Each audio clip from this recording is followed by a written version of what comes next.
Hello friends, welcome to Scorpions SSB. In this video, we are going to cover the next topic, that is Armed Forces Special Power Act, that is AFSPA. आपने बहुत बार सुना होगा कि AFSPA इस state के अंदर लगा हुआ है. सो आज हम देखेंगे सबसे पहले AFSPA है क्या और वो कहाँ कहाँ लगा हुआ है. So let's move on. सबसे पहले व्हाट इज इट, AFSPA है क्या. So it is a special power to the Indian armed forces. Armed forces को क्या दिया हुआ है, एक स्पेशल पावर दी हुई है. किसके लिए? To maintain public order in disturbed area. आप इस डिस्टर्ब एरिया को ध्यान से देखें. उसके बाद में पास कब हुआ था? इट वाज पास्ड ऑन 11 सितंबर 1958, जब नागालैंड के अंदर इंसर्जेंसी बढ़ गई थी. उसके बाद में इसमें क्या क्या होता है, इसमें वार्निंग दे सकते हैं फोर्सेस वाले और फायर भी कर सकते हैं किसी के ऊपर, अगर if they find that person in the wrong side. उसके बाद में और क्या हो सकता है? Arrest without a warrant. अगर उनको लगता है कि इनकी ज़रूरत है अरेस्ट की या फिर, तो वो क्या कर सकते हैं, उस केस में अरेस्ट कर सकते हैं किसी को भी विदाउट अ वारंट. जैसे नॉर्मली हमारे बाकी मेनलैंड इंडिया में या फिर बाकी स्टेट्स में जिसकी किसी को भी अरेस्ट करना है तो उसके लिए वारंट चाहिए होता है, बट AFSPA जहाँ पे होता है वहाँ पे आपको वारंट की ज़रूरत नहीं होती है. उसके बाद में और क्या हो सकता है? Enter and search. किसी भी घर को वो क्या कर सकते हैं? एंटर और सर्च कर सकते हैं. और जो भी ऑफिसर्स होते हैं या फिर जो भी जवान होते हैं जो ये काम करते हैं, उनको क्या होती है? लीगल इम्यूनिटी मिलती है, ताकि उनके ऊपर कोई भी केस वगैरह ना हो सके. Moving on. इसके अंदर लास्ट में आपको एक लिंक दिया हुआ है. If you want to watch GTO obstacles video, you can go to that link and you will also find this link in the description. Moving on. Why it is important. So इसको ये important क्यों है? Because failure of administration and local police. Suppose किसी area में local police या वहाँ का administration, वहाँ के जितने भी टेररिस्ट वगैरह हैं, उन सब से लड़ने में अगर नाकाम हो रहे हैं, इन दैट केस यहाँ पे AFSPA लगाया जाता है. दूसरा, unrest and instability in the state. अगर किसी स्टेट में अनरेस्ट है, इंस्टेबिलिटी है और एडमिनिस्ट्रेशन उसको संभालने में नाकामयाब है, तो उस केस में क्या लगा दिया जाता है? AFSPA लगा दिया जाता है. उसके बाद में डिस्टर्ब्ड एरिया. अगर कोई एरिया डिस्टर्ब है, ये भी सिमिलर मैनर में अगर वहाँ पे लॉ एंड ऑर्डर नहीं संभाल पा रहा है state, in that case it is applied.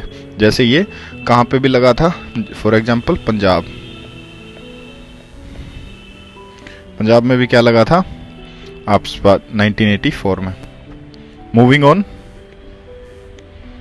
If you talk about current status, currently AFSPA 5 states में लगा हुआ है. पूरे स्टेट में नहीं है इनमें, rather it is on a specific place. तो सबसे पहले Jammu and Kashmir, second is Nagaland के बहुत सारे एरियाज़ में लगा हुआ है. आसाम के बहुत सारे एरियाज़ में, अरुणाचल के बहुत कम एरिया में और मणिपुर के कुछ एरियाज़ में अभी करंटली क्या है? AFSPA लगा हुआ है. तो आपको ये स्टेट्स याद रखने, ये आपके कॉम्पिटिटिव एग्जाम में भी पूछे जा सकते हैं और आपके SSB के अंदर भी डायरेक्टली पूछ सकता है. अगर आपसे AFSPA पूछा या फिर आप लेक्चरेट दे रहे हैं, तो लेक्चरेट में भी आप इनको कोट कर सकते हैं कि करंटली अभी कहाँ कहाँ लगा हुआ है. Moving on. If you talk about the challenges. सबसे पहले इसमें चैलेंज क्या होता है? Wrong power use.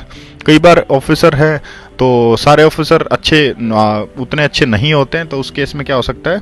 कोई भी ऑफिसर इसमें जो एक्स्ट्रा इम्यूनिटी और पावर मिल जाती है उसको गलत यूज़ कर सकता है, इसकी या फिर गलत यूज़ करने के चांसेस होते हैं. Second, disturbance due to search and all. तो ये कई बार जो सर्चिंग वगैरह होती है उससे लोकल पब्लिक को क्या होती है? परेशानी होती है. और उसके बाद में कैजुअलिटीज़. अब कैजुअलिटीज़ दोनों साइड हो सकती हैं, सिविलियन की भी हो सकती हैं. जैसे पीछे एक हमने मणिपुर के अंदर एक एग्जांपल देखने को मिला था, तो वो भी इसके अंदर पॉसिबिलिटीज़ बढ़ जाती हैं अगर वहाँ पे डिस्टर्ब रहेगा एरिया. Next is expenditure. लगातार फोर्सेस को मेंटेन करना किसी स्टेट में और उनका सारा भी जो भी मतलब राशन पानी जाएगा, तो उसके लिए उसमें क्या होता है? एक्सपेंडिचर बहुत होता है. तो that is again a challenge. उसके बाद में मिसअंडरस्टैंडिंग का एग्जांपल मैंने अभी आपको दिया. मणिपुर में सिविलियंस के ऊपर फायरिंग हो गई थी, तो these kind of things also could be happen in that state. और misunderstanding between force and public. क्योंकि अगर बहुत लंबे टाइम तक फोर्स किसी स्टेट में रहती है और वहाँ पे ऑपरेशंस वगैरह करती है तो थोड़ी बहुत दिक्कतें पब्लिक को होती हैं, तो there could be chances of misunderstanding between them और स्कर्मिशेस हो सकते हैं। So these are the challenges and your homework is to find the solutions for these challenges. इन सब चैलेंजेस का आपको क्या ढूंढने हैं, सॉल्यूशन ढूंढने हैं एक एक के अपनी ओन लैंग्वेज में। तो लेक्चरेट के अंदर जो फर्स्ट 2 पार्ट में होता है लेक्चरेट 1, 2, पहला पार्ट में क्या होता है, पहला पार्ट में जो भी आपकी नॉलेज है, पहले पार्ट में नॉलेज देखी जाती है, दूसरे में आपकी इंटेलिजेंस, जो भी आपकी इंटेलिजेंस है। तो आपकी इंटेलिजेंस कहाँ से दिखेगी, जब आप इन चैलेंजेस का क्या लेके आएंगे, सॉल्यूशन लेके आएंगे, अपने own solutions with your intelligence. So this is how you have to cover the topic in lecturette. So let's call it till now.